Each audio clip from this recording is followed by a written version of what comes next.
This world is not the place for me. I just never belonged, you see. They never wanted me. The curse is laid upon my race. Useless serpents, they bring disgrace. A man without a face.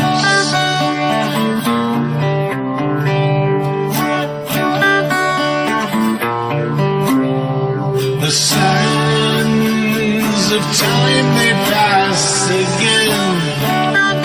It's so hard to tell where and when. You just do the best you can.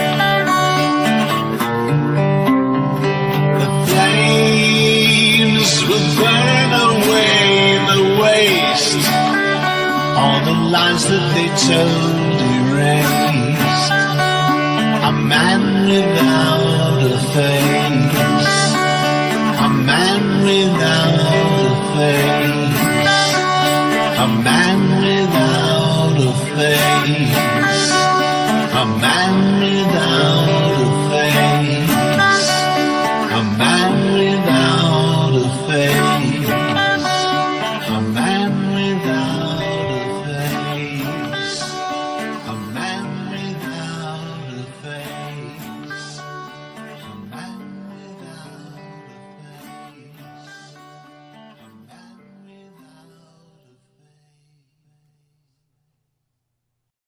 Welcome, dear ladies and gentlemen, to the Rabbit Hole Radio Show with your host, David James. Well, crazy, crazy world we got going on, isn't it? Did you ever think that when you were a child that you'd ever see anything like what you're seeing in this horrible world today? I mean, in your whole life, have you ever seen anything so absurd, so crazy? Seriously. Absolutely just maniacal, I guess is the word I would use. Well, let's dive in here. We left off on page 144 on Eustace Mullins's book, The Curse of Canaan. We may be able to finish this today. Let's see what happens. Depends on how much I comment. I'm going to read the previous paragraph because this was important to think about. The Reagan presidency itself represents the high watermark for the black nobility Canaanite control of our government. The Jesuits had boasted that a secret sign was to be given to the world when the ecumenical movement had successfully overcome its worldwide opposition. This sign would be the swearing in of a U.S. president while facing the symbolic occult obelisk. You know, the penis of Osiris, the shaft of Baal, you know what I mean? The generative principle. On January 20th, 1981, for the first time in history, the swearing-in ceremonies were moved to the west front of the Capitol. Reagan was sworn in while facing the Washington Monument, the mystical symbol of the Canaanites and the Babylonians. Just think of the significance of that.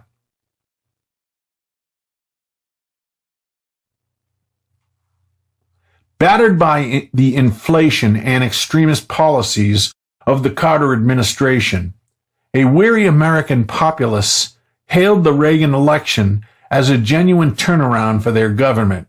Yeah, sure. It's the same old, folks.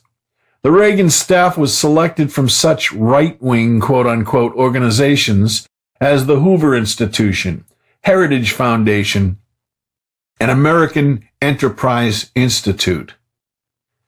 The directors of these groups turned out to be the same financiers and wheel dealers who controlled the left-wing foundations. Geez, that's hard to believe, right?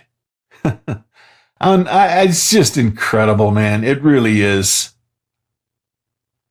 Rockefeller, Ford, and Brookings. The Heritage Foundation was run by Sir Peter Vickers Hall, England's leading Fabian socialist, who placed the Englishman Stuart Butler in charge of Heritage's policy-making apparatus. Hall of the munitions family is also prominent in the Club of Rome. When Reagan gave a dinner at the White House for Prince Charles, the guest list included Gloria Vanderbilt, Brooke Astor, who controls the John Jacob Astor fortune, Betsy Bloomingdale, Jerome Zipkin, William Buckley of Skull and Bones and the National Review, and Rupert Hambro, chairman of the London bankers Hambros. His cousin Charles, had been chief of SOE during World War II. These chosen leaders, quote unquote, in other words, allegedly leaders, manipulate every aspect of American society, not the least of which is their control of music and the fine arts. Lincoln Kirstein, was quoted in the New Yorker, December 15th, 1986, on the manipulation of the American art scene. Quote, John D. Rockefeller's notion of Lincoln Center was that it was a piece of real estate which he controlled. He had no interest in the performing arts really, or in any other kind of art. On the other hand, he had an enormous interest in control, unquote. The Rockefellers single-handedly created the Museum of Modern Art, which foisted, quote-unquote, modern art, you know what that is, garbage, on the American public, making millions in the process. Reproductions of soup cans and beer cans were sold for many thousands of dollars, while the more traditional museums, also controlled by Rockefeller appointees, scooped up the more valuable symbols of our culture. They also promoted the Impressionist painters into the multi-million-dollar class, the highest prices being paid for Picasso and Manet. You know, it's amazing that they could sell this garbage. You know, it's just like snake oil. You know what I mean? It's like, you know, you could just throw a bunch of balls of paint at a canvas, and they would tell you, what a work of genius that is. It's going to sell for $1 million. And there's some idiot. See, I'm sure they must have manipulated the auctions to create the thought that these paintings were worth something when they really weren't. Most critics agree that Picasso produced no important work after 1915, yet he painted thousands of pictures during the next 60 years. Kirstein comments of Manet, op cit. Manet is clumsy, unfinished, a pathetic transposition of three painters, Goya, Velasquez, and Titian. A few days later, a Manet sold in New York for $11 million. In New York, 11. One of the worst influences in cultural history is the Museum of Modern Art. It is a corrupt combination of dealer taste, marketing, and journalism. It shows the general effect of personalization and idiosyncrasy. The authority on symbolism in modern art is Margaret Stuckey. She points out that Joseph Albers, who came to the United States as a penniless refugee, achieved remarkable success due to nationwide promotion of his painting, a series called homage to the square, quote unquote. The square being the flat side of the cube. I hope you're listening. The square and the compass, the cube, the monolith, the black cube, Mecca. You remember all these things, right? Which, as General Albert Pike pointed out, was the basic symbol of Freemasonry. Get it? The flat side of the cube? Albers was set up as a chairman of an art school at Black Mountain, North Carolina. This college was named after Mount Blocken of Europe, where the witches' Sabbath was reputed to take place. You catching this? It is a flat-topped mountain. I would have thought they would have called it Monte Negro, which means Black Mountain. But anyway, it is a flat-topped mountain which is represented in the Great Seal as a pyramid with the top chopped off. The present writer studied art at the Institute of Contemporary Arts. A fellow student, Nolan, who now works whose works now command huge sums, began to paint Masonic symbols. The chevron, you listening? The target, target, and other abstract symbols.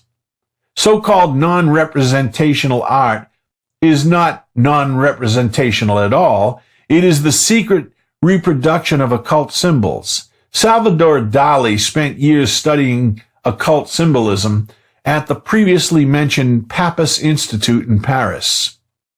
He always carried a forked cane, which he had reproduced from ancient drawings of a wizard's staff. So let me read that sentence again so you can know what a wizard's staff. He always carried a forked cane. Cane, get it? Only it's not spelled that way. Which he had reproduced from ancient drawings of a wizard's staff. He was touted in the United States by Carice Crosby of the Black Sun Press. The black sun is an occult symbol representing the far side of the sun. Abstract art was promoted by the Rockefellers because it is the modern depiction of the cults of the ancient world, principally the demon worship of Baal. Are you listening? These mystical symbols are understood by only a few cognoscenti, the Gnostics or knowing ones who perpetuate, the secret organizations and dabble in their mystical powers. These same symbols are to be seen in the background of many Renaissance paintings. When Baal worship was sanitized as Neoplatonism, remember Neoplatonism? In other words, Plato, New Plato, New Platonism. Remember in the Renaissance period? Just refreshing your mind. A.B. Warburg of the Warburg Institute spent his life studying these occult symbols of the Renaissance, except for a fortuitous nervous breakdown lasting 4 years, which kept him out of army service during the First World War. You know what that means, right?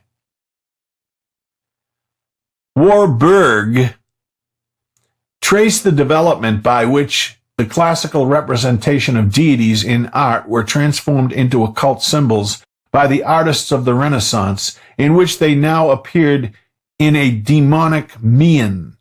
Warburg was able to trace this symbolism through the emblems reproduced on heraldry and the costumes used in these paintings. This occult symbolism now is the mainstay of the modern abstract school of painting. And abstract meaning allegedly abstract, Abstract art also represents the Canaanite forces at work to deliberately debase the high standard of living reached by the people of Shem in the classical world. The occult symbols which were infiltrated into Renaissance art were an important step in this program because their real success did not come until the 20th century, when rags dipped into paint and flung onto canvas, or pieces of scrap from junk heaps became the new version of high art, quote unquote. This was but one aspect of the ongoing campaign against the people of Shem, which was enshrined in the principles of liberalism, quote unquote. Now let me stop and say a comment about this. Why would they do this?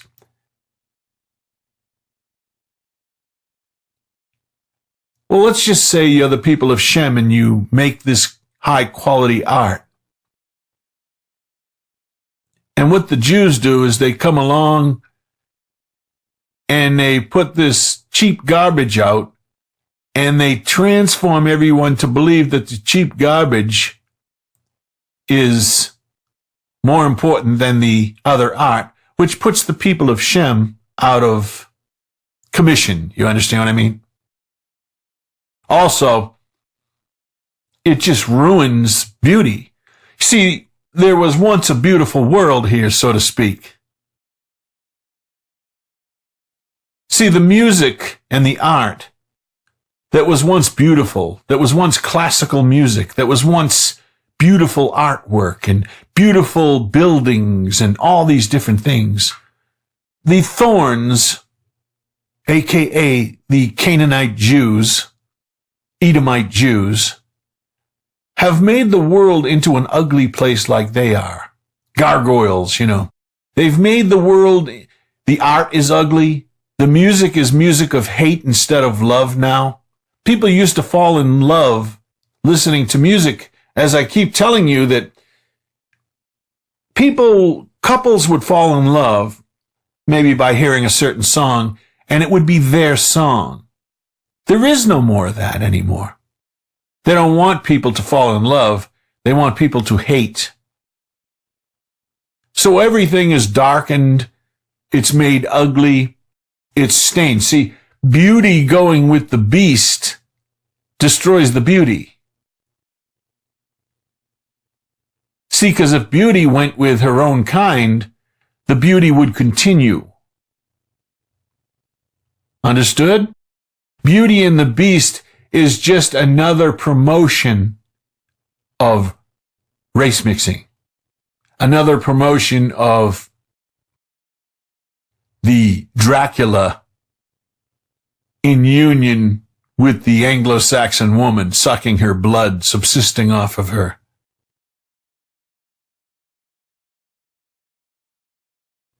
Harold Lasky defined liberalism as the political counterpart of capitalism. Are you listening?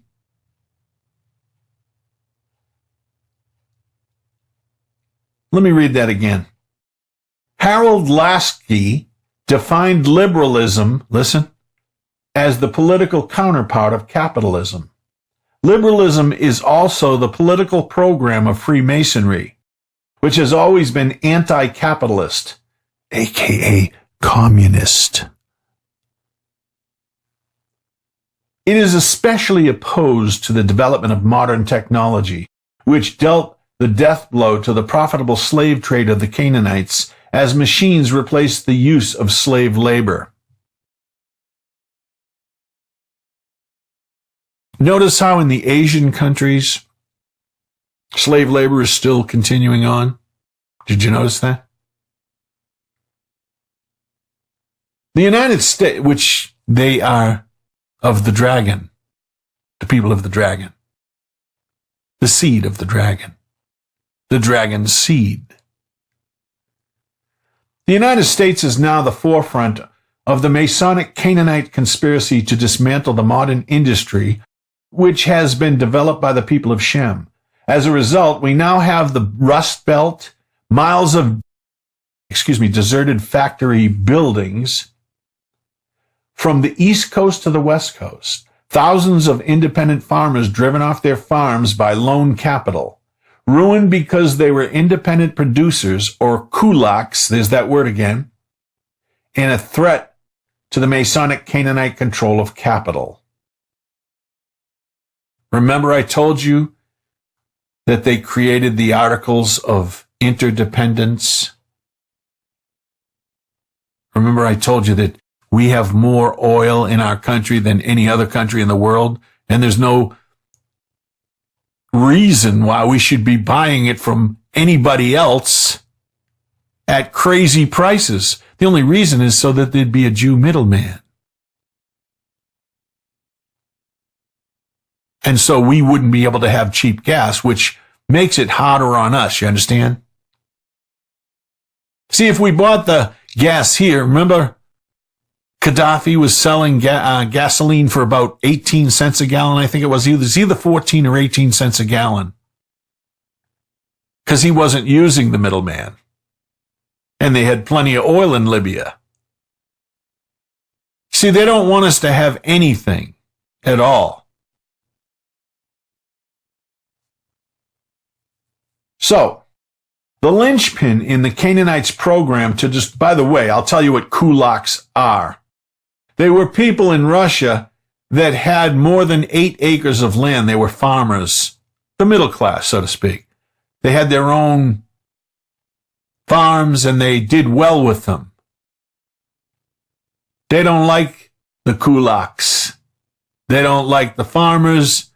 They don't like the middle class, anybody that can be independent of them. The linchpin in the Canaanite program to destroy American industry was the assault on our auto productions, which provided 1 of every 7 jobs in the United States. This was accomplished by enlisting our defeated fascist enemies, Germany and Italy, in a plot to flood the United States with foreign cars. Anyone suggesting such a possibility in 1948 would have been considered insane. The entire program was implemented by one man, General William Draper of Dillon Reed. His firm had previously handled the financing of Germany's rearmament program in order to make World War II possible. He was appointed the Tsar of post-war Germany's economic program, where he organized Volkswagen and other producers to mount a serious challenge to the American production. After setting up this program in 1947, he was moved to Tokyo as Undersecretary of the Army, where he single-handedly created the Japanese miracle, quote-unquote. While General MacArthur postured as the new emperor, quote-unquote, of Japan, it was Draper who ruled the country from behind the scenes. He commissioned Joseph Dodge to control the development of the Japanese auto industry. Dodge later became the president of Detroit's largest bank. The Draper Plan resulted in a massive 2-pronged attack against American auto production.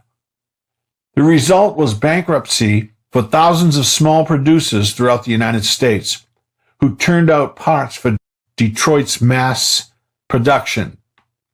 To this day, Draper's name is unknown in Detroit. I never heard of him, have you?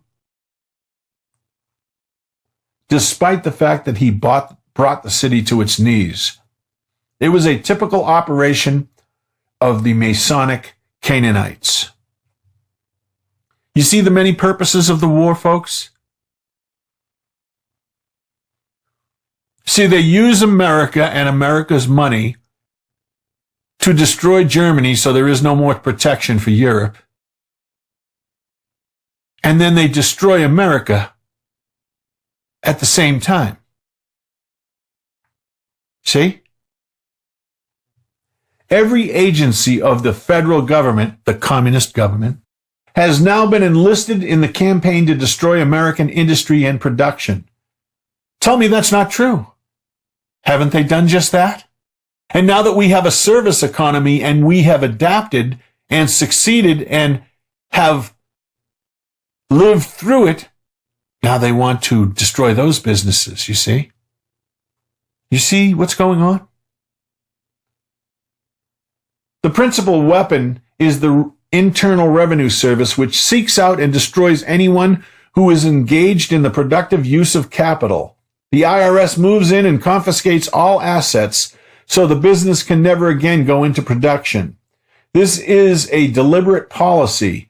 Those groups which are cooperating in the campaign to destroy the United States are automatically granted tax exemption by the IRS.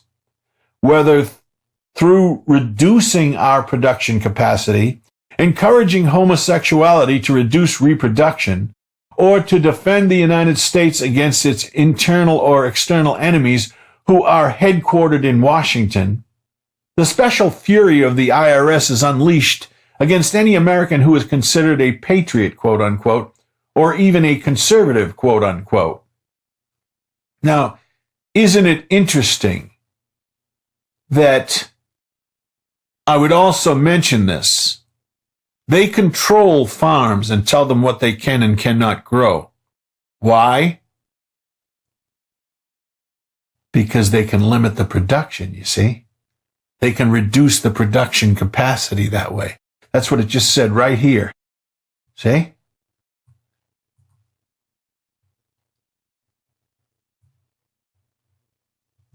It's really incredible. Churches and schools which teach Christianity are padlocked by federal or communist agents and their proprietors thrown into prison. Those churches which preach the doctrine of the Masonic Canaanites are immune from such onslaughts. These quote-unquote patriotic churches and schools represent a serious threat to the final solution, quote-unquote, which the Canaanites have planned for the people of Shem. Plan Naamah. Yes, remember Naamah, the name Naamah? I believe it had to do with Enoch, but not the Enoch that you're thinking of, perhaps. The one that Cain and Tubal-Cain, Naamah was in that area. You know, if you just go through that part of the scriptures, you'll know right away. So, Plan Naamah, named after the demonic being who first introduced human sacrifice and cannibalism to the world, is a documented plan for the systematic extermination of all the people of Shem in the United States. Plan Naamah, I hope you're listening, is simply the American version of the massacres perpetrated during the French, Russian, and Spanish revolutions. The plan is a simple one. Newspapers, radio, listen please. The plan is a simple one. Newspapers, radio, and television will announce the imminent attack. The recent TV series America with a K was an important step in conditioning the American people to non-resistance in such an event. The Russians, quote-unquote, took over the country without a struggle. Everyone will be instructed to assemble in schools and auditoriums in every town and city in the United States. Only the fair-skinned people of Shem will actually obey this command. Others of Canaanite extraction will be told that they should return to their homes. Once they have been herded into these buildings, the people of Shem are to be killed, but only according to regulated procedures, that is, with hatchets, clubs, and knives. I hope you're listening. The use of guns will be prohibited, probably because there were no guns in the time of Naamah. Their use would violate religious, quote-unquote, principles. Also, the use of more primitive weapons assures a much greater flow of blood, which is always a basic objective of ritual slaughter. Should any Canaanite be inadvertently present, he or she will be protected by using the secret password Tubal-Cain. Remember 2 balls and a cane? That's 007. The brother of Naamah. I was right. Tubal-Cain, right? Cain, Tubal-Cain. Okay, so it's the brother of Naamah. And the password of the Freemasons. Probably no longer is, but Plan Naamah will remain in effect until the people of Shem have been entirely eliminated throughout the United States.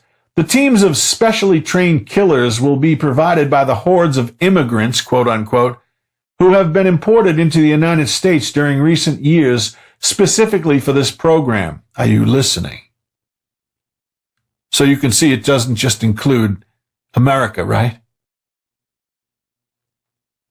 The people of Shem will be selected for extermination primarily by their physical characteristics, fair skin, blue eyes, Although this will not be the sole qualification, lists will have been drawn up of the people of Shem in every area. These lists will be the final means of selection, quote unquote.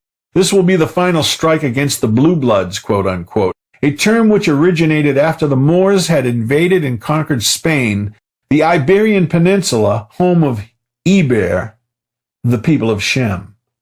The Spanish coined the term sangre azul, or blue blood, to mark those old families which refused to be contaminated with Moorish or other Canaanite admixtures. In other words, pure people. Those with very fair skin could be seen to have veins which showed blue blood against this background, while those of swarthier appearance showed no blue blood, quote unquote. I guess I'm a blue blood. How about you, blue blood? Sangre azul? Until Plan Naamah can be finally implemented, various other, of course you have the Noahide laws, ladies and gentlemen, as I've mentioned so many times, which means the guillotines are here. And anybody that believes in Jesus Christ or preaches the Bible or any of that stuff, you know, if you've read about the Noahide laws, that they will be killed.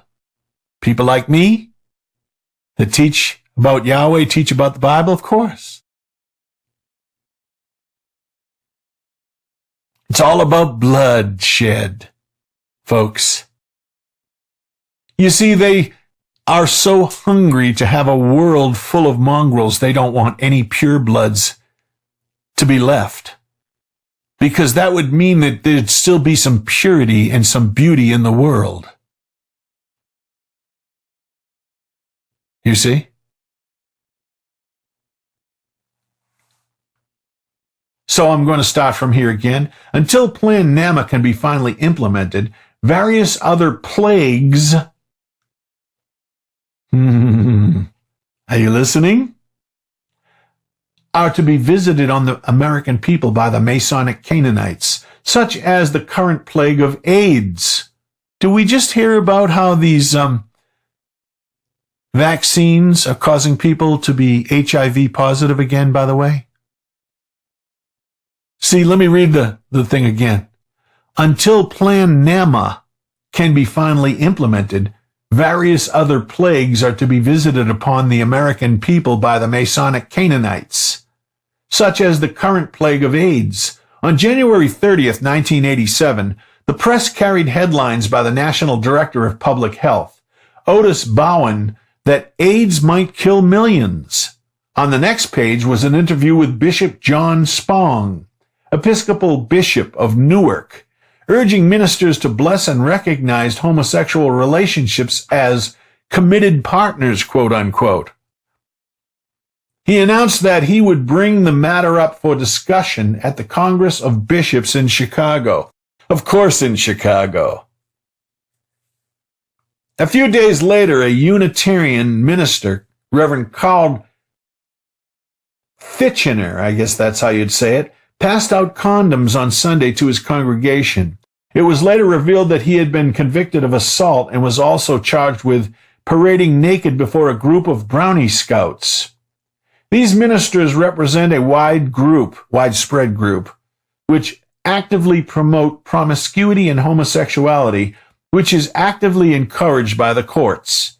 Chief Justice Saul, that means son, but obviously it's a Jew, Saul Wachtler of New York State Court of Appeals, a classmate of the present writer at Washington Lee University in the 1950s, recently ruled that an adult bookstore could not be closed down because sexual acts were routinely being committed in the store, it should say, it's a misprint, by its patrons. Freedom of expression in books, movies, and the arts generally is one of those areas in which there is great diversity among the states. New York has a long tradition of fostering freedom of speech. Well, it doesn't anymore.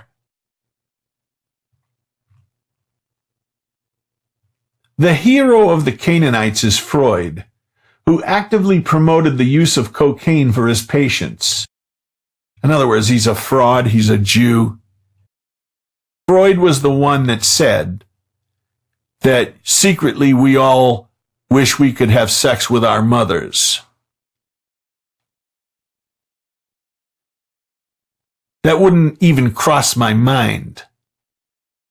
But of course it would cross a Jew's mind. The hero of the Canaanites is Freud, who actively promoted the use of cocaine for his patients. It is now the drug of choice in the entire entertainment industry and is usually distributed at their parties. In his book, Civilization and Its Discontents, quote unquote, Freud describes the prohibition against incest as, listen, perhaps the most maiming wound ever inflicted throughout the ages on the erotic life of man, unquote. Incest, of course, is the oldest taboo among civilized peoples. Debased though these teachings may be, they are basic to the program of the Canaanites. Even more dangerous is the infiltration of the Christian churches by groups such as the fundamentalists, the dispensationalists, and the premillenarians. Premillenarians. We have pointed out that few fundamentalists realize that they are directly descended from the New England abolitionists and their ties to the transcendentalists and the Unitarians, who basically rely on the Kabbalah and other occult influences for their ministry. Remember, the Unitarians, they don't believe in the deity of Jesus Christ, remember? They're antichrists.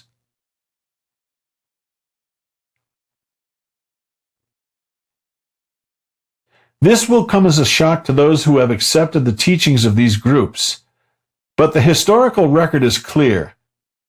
Which groups? Let me just name them again. The New England abolitionists, the transcendentalists, and the Unitarians. And they basically rely on the Kabbalah and other occult influences for their ministry. This will come as a shock to those who have accepted the teachings of these groups, but the historical record is clear. It descends in an unbroken line from the demon worship of Baal to the present day. The premillenarians teach that Christ will suddenly return, as taught by Origen.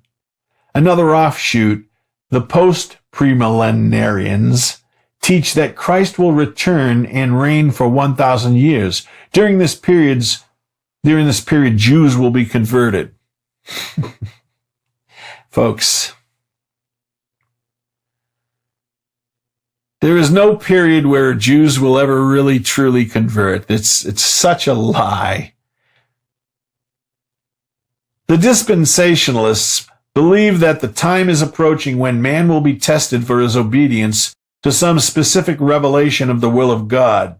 There are 7 dispensations: the innocence of Eden, conscience, the expulsion to avoid evil. 3.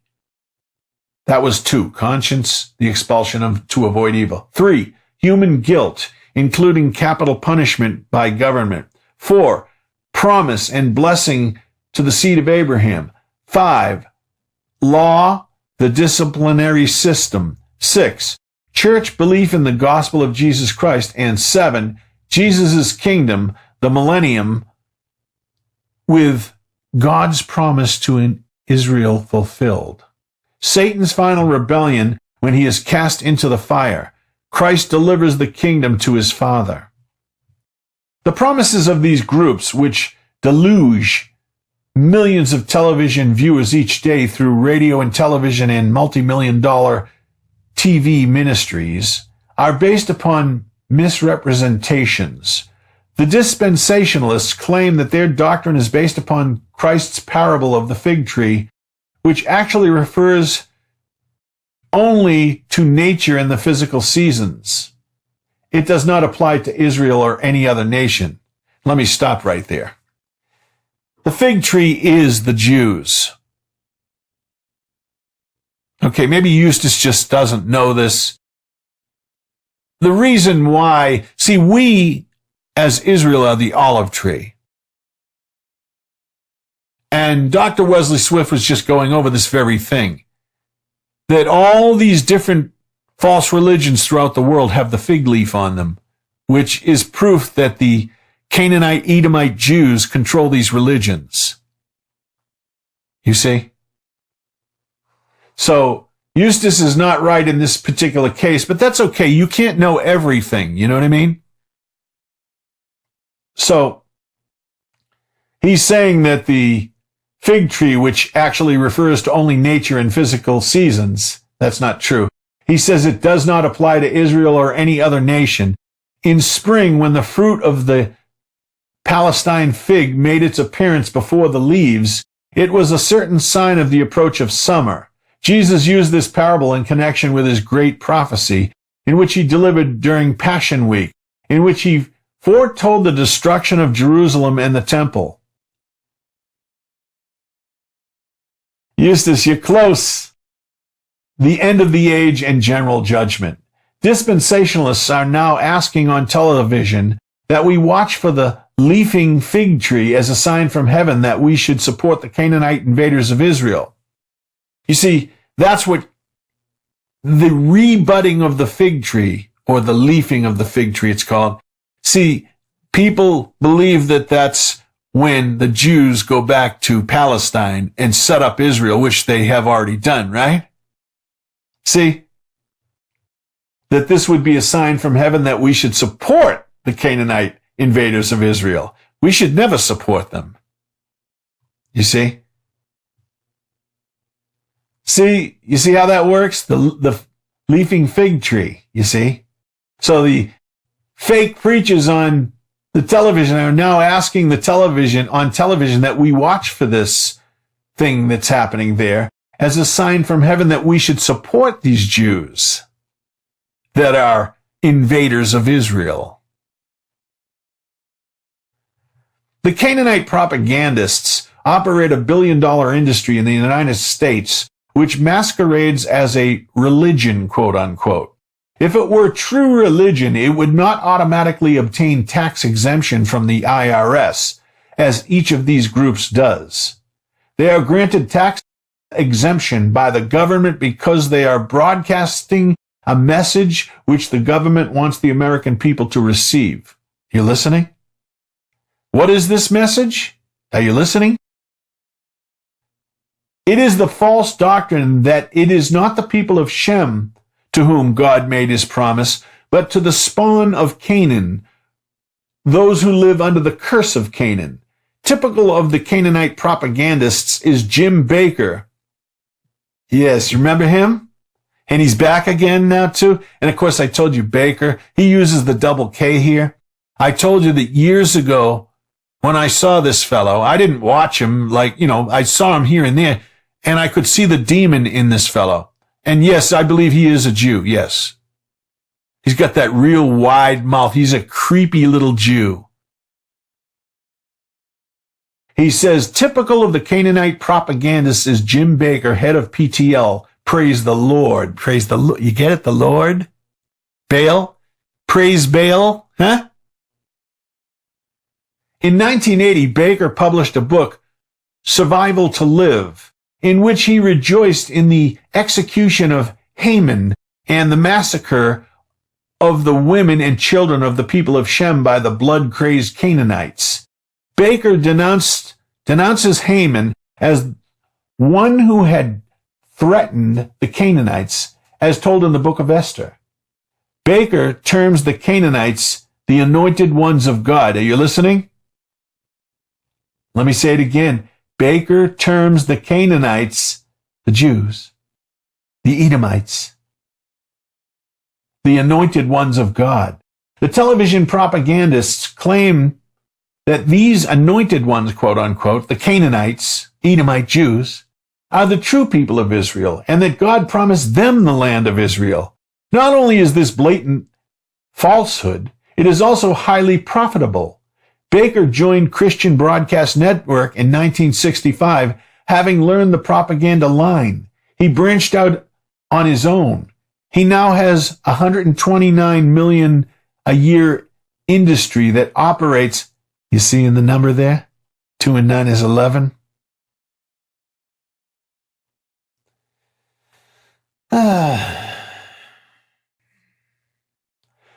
129 million a year industry which operates a theme park called Heritage USA, which had 6 million visitors in 1986. There are 2 500-room hotels and 2,000 employees. I had seen this before. Oh, okay, yeah, I think he's going to tell you. Baker and his wife, you remember the Tammy Faye who had all this crazy makeup on, and they were trying to set that as an example of what our people should be doing? She looked like a cheap whore. But I mean, like, even a whore would look better than her, I would think. Baker and his wife suddenly fled to their Palm Springs, California mansion when it was revealed that he had been paying $115,000 blackmail to a former paramour, while his wife Tammy admitted to a 17-year dependency, quote unquote, on various medications and drugs, for which she was now undergoing treatment. They have 500,000 subscribers who pay at least $15 a month to PTL, as well as a host of other enterprises. Baker then resigned, calling in Jerry Falwell to take over PTL, and hinting darkly of a rival evangelist who was trying to engineer a hostile takeover. Yes, it is big business, subject to all intrigues of any profitable multi-million-dollar operation. Tammy had raised some eyebrows when she made a pathetic national appeal for prayer to bring her dead poodle back to life. Folks, I'm just shaking my head, you know? She and her husband had embarked on a whirlwind of spending for such things as gold bathroom faucets, huge rings, and other stigmata of true martyrdom. Baker and his fellow operators ask no question about how all this bounty flows to them. They preach against secular humanism, quote unquote, and communism without any inkling that their evangelical movement traces directly back to the very forces which they denounce. The force be with you, see? The very forces? From 1830 to 1870, Jeremy Bentham utilitarian socialism dominated English legislation, while a simultaneous program, evangelicalism, that's a big one, was being promoted by the same forces to take over Christianity. Dr. Dale is quoted by a V. Dicey in Law and Opinion of England, quote unquote, Macmillan, 1924. Quote, the evangelicals must encourage what is called an undenominational church. It regarded with indifference all forms of church polity. It demanded common religious teaching and common beliefs.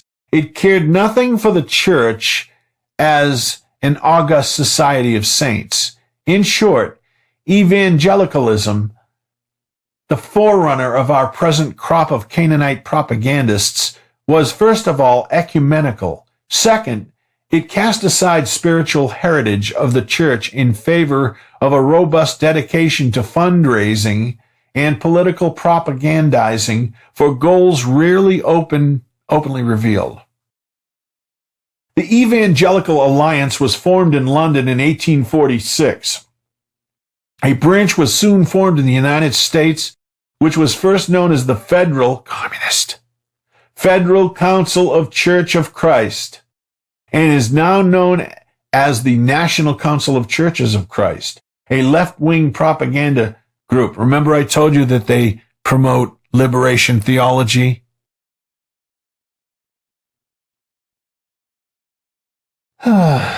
My God.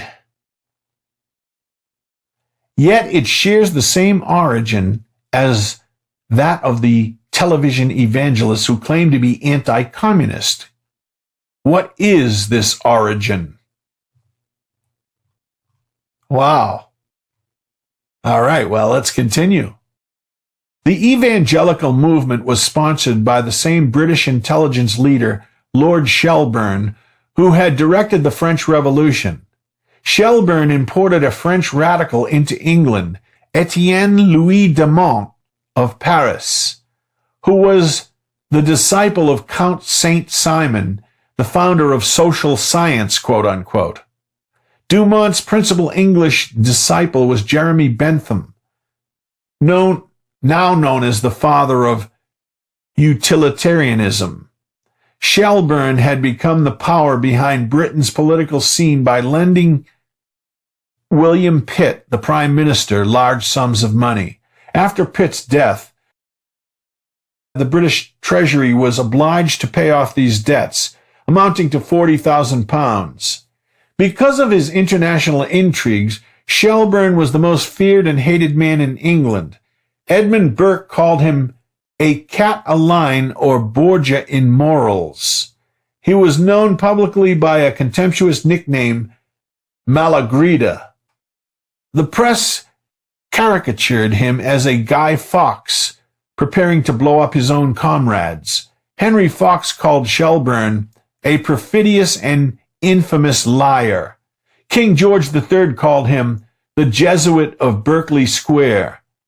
This master of espionage used his power to enthrone three men as the intellectual dictators of English life: Jeremy Bentham, John Stuart Mill, and David Ricardo. Mill was named after Sir John Stuart. Sir, get it, Freemason? A close associate of Shelburne, who obtained for both Mill and his father James Mill high-paying posts with the notorious East India Company. Bentham was the son of a wealthy London lawyer and lived off his large inheritance. Ricardo was a dealer in consoles, quote unquote, and his friend Nathan Mayer Rothschild, with his friend Nathan Mayer Rothschild. That ought to speak enough to you about who these people are, right? All three were heavily influenced by Dumont and St. Simon's teachings. They worked to create in the 19th century the climate in which collectivism was to flourish in the 20th century. Dicey points out that the fundamental principle of collectivism is faith in the intervention by the state in every matter, to be extended indefinitely. He also pointed out that the collectivism meant the end of freedom of contract. Dicey pointed out in his lecture 9, the debt of collectivism to Bentham, the machinery, was thus provided for the practical extension of the activity of the state. He pointed out that Bentham's policies affected the transfer of power from the landed aristocracy to the new middle class of merchants and bankers. Bentham taught a system of hedonic calculus, quote unquote, in which moral judgments were to be determined only by physical pain and pleasure. He also promoted a physiolog. Miss Selke was she was moaning or groaning, or I don't know what it. She's kind of sleeping below me. All right, so he also promoted a psychological hedonism based on the pleasure principle, which denied natural law. Bentham wrote, "Every person is the best judge of his own happiness," presumably indicating individualism, but his system of state control means that a bureaucrat decides everyone's happiness, quote unquote. Mill wrote in his book on liberty, "Every man to count for one, and no man to count for more than one." This happy situation was to be reached by granting all power to a utilitarian state.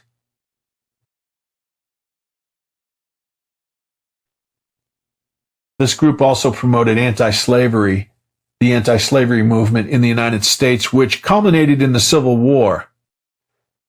See, it's all slanted towards communism. That's why I paused there. a utilitarian state. You say everything's, you can't decide your own things. You can't be a man. This is 1984 by George Orwell. You can't be a man. The state needs to decide everything for you. You're not able to make those kinds of decisions for yourself, you see? And that's exactly what I was linking it up to, because I'm doing a study on that right now. And it's very, very, very interesting how everything just points this way, you see? The Civil War is the biggest destruction of Shem that there was. It's bigger than World War I and World War II. I mean, in death of Shem.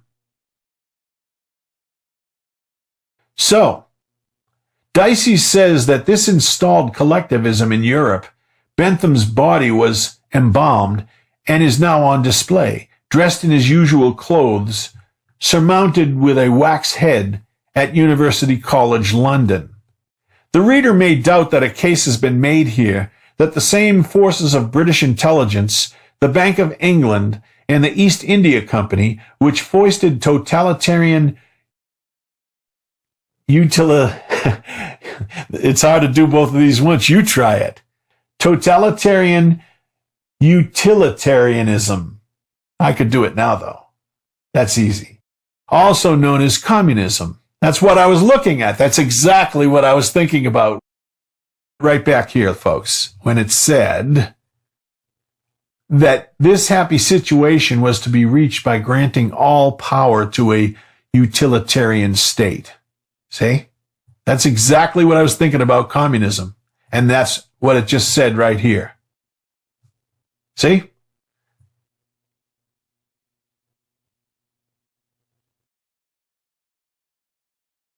So, I'll read this part again. The reader may doubt that a case has been made here that the same forces of British intelligence, the Bank of England, and the East India Company, which foisted totalitarian utilitarianism, also known as communism, on the world, also created our modern television evangelicals, quote unquote.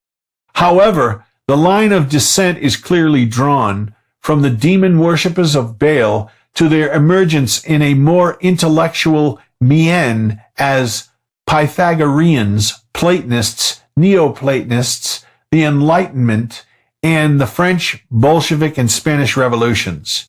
Throughout the line is demarcated by the teachings of Kabbalah. And that's what Freemasonry is, right? We know that already. The denial of natural law, the denial of spiritual development of mankind, and the goal of enthroning the Masonic Canaanites as unchallenged masters of the world. Now, let me just make a quick comment on that. Denial of the natural law. All there is man and woman. They deny that, don't they? They want to mix everybody up when the Father says kind after kind.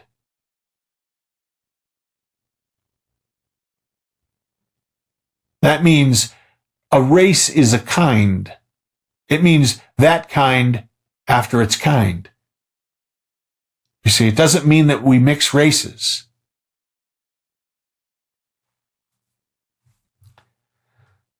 So, all this stuff that's unnatural that you're seeing right now, it's not natural for men to be with men or women to be with men, with women, or it's not natural for somebody to be a transvestite. It's not natural. You see what it's saying right here? That they deny the denial of natural law, the denial of spiritual development of mankind. You see? See, they want to give us vaccines that spiritually kill now. I just saw an article where Bill Gates is talking about how they can get rid of fundamentalists with this vaccine. People that believe heavily in the Father, or in any religion, actually, you see, but theirs. So, the real message of Christ is not understood by these propaganda groups. The Bible tells us precisely what God intended and what Jesus Christ would provide. First, resurrection. God said, I will ransom them from the power of the grave. I will redeem them from death. Hosea 13, I don't know what he's doing there. 13:1. Then there's a vision of Isaiah 26:19. Thy dead men shall live. Together with my dead body shall they arise. Awake and sing, ye that dwell in the dust. For the dew, thy dew, is the dew of light, and the earth shall cast out the dead. Jesus promised, Verily, verily, I say unto you, if a man keepeth my saying, he shall never see death. John 8:1. Second, the promise. The television propagandists deliberately conceal the identity of those to whom God made his promise. Jeremiah 31:31. Behold, the days are coming, saith Yahweh, when I will make a new covenant with the house of Israel and the house of Judah. I will put my law within them, and I will write it upon their hearts. Let me just stop right there. Isn't that exactly what I told you the new covenant is? Look, I will make a new covenant right here. Look at this, right? Who is the old covenant with? Well, it was with the house of Israel and the house of Judah. You know, Benjamin was down there too, right? What did I tell you the only difference between the new covenant and the old covenant is? There's no difference of the people who it's with. The difference is I will put my law within them and I will write it upon their hearts. That's the difference of the new covenant. When I look at Copeland going on and on and on and on and about the covenant, your covenant does this, your covenant, and he's telling Negroes they have the covenant. He's telling hybrids they have the covenant. He's telling Jews they have. He's out of his mind. And this is deliberate. Let's see how far this goes.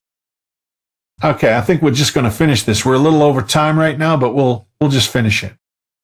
This promise was not made to the Canaanites, whom God despised, and to whom even Jesus denied his compassion while he was on this earth. We find the true heirs of the promise positively identified in Galatians 3:14, that in Christ Jesus the blessing of Abraham. Sorry. No. Wrong. The promise then is quite clear. If ye be Christ's, obviously this excludes the Canaanites who have invaded and illegally seized Israel. Thus far I have written much about evil, which plagues man's existence. See, that's what I tell you. The thorns live among us. Remember, he said if we didn't kill the Edomites and the Hittites and all these different people, that they would be thorns in our sides and pricks in our eyes. Well, you see, thus far I've written much about evil which plagues man's existence. You see, our existence is plagued by these thorns that we allowed to live among us, instead of getting rid of them like the Father told us to. Now we can write about good, that is, God's promise to the people of Shem, the people who have carried his word throughout the world. In every nation, the people of Shem have been persecuted and massacred by the Canaanites, the true anti-Semites. Correct. Anti-white, it means. Often the people of Shem have been helpless before these attacks because they did not know how to identify their enemies, the true enemies of God. With Satan's help, the Canaanites attacked and seized the land of Israel.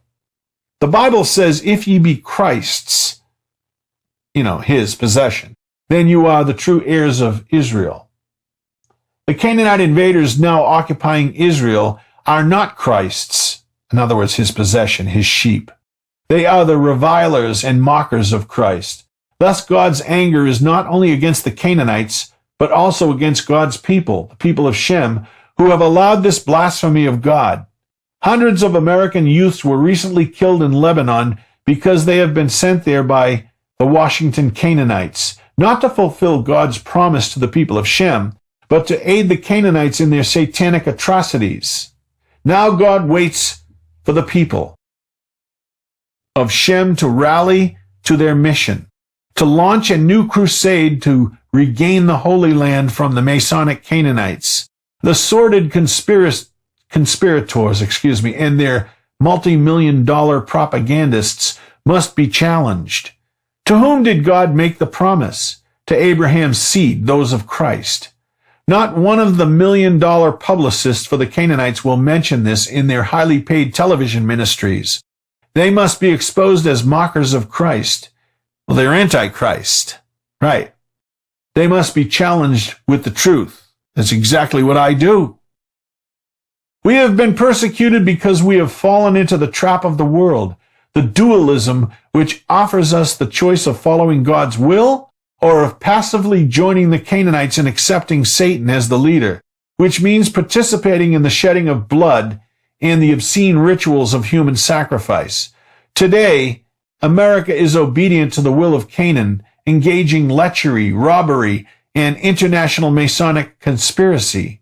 America, who God intended to lead the world into the path of righteousness, now is called the Great White Satan, quote unquote, because the fair-skinned people of Shem have been deceived into carrying out Satan's work on this earth.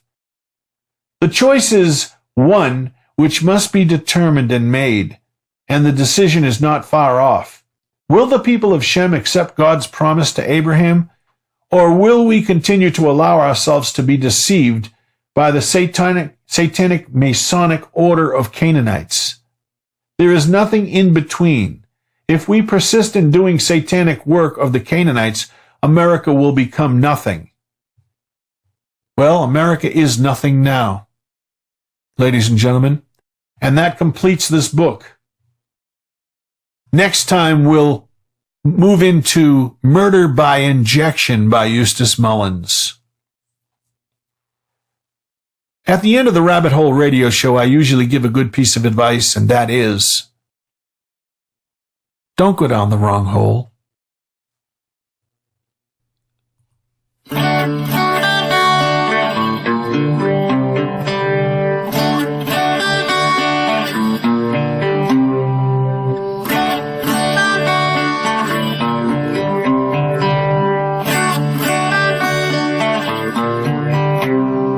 This world is not the place for me. I just never belonged, you see. They never wanted me. The curse is laid upon my race. Useless serpents, they bring disgrace. A man without a face.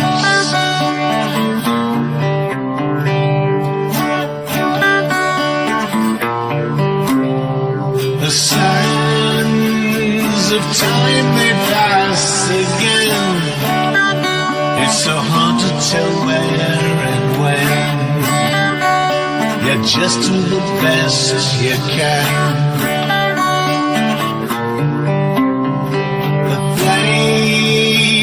Will burn away the waste, all the lives that they told erased. A man without a face.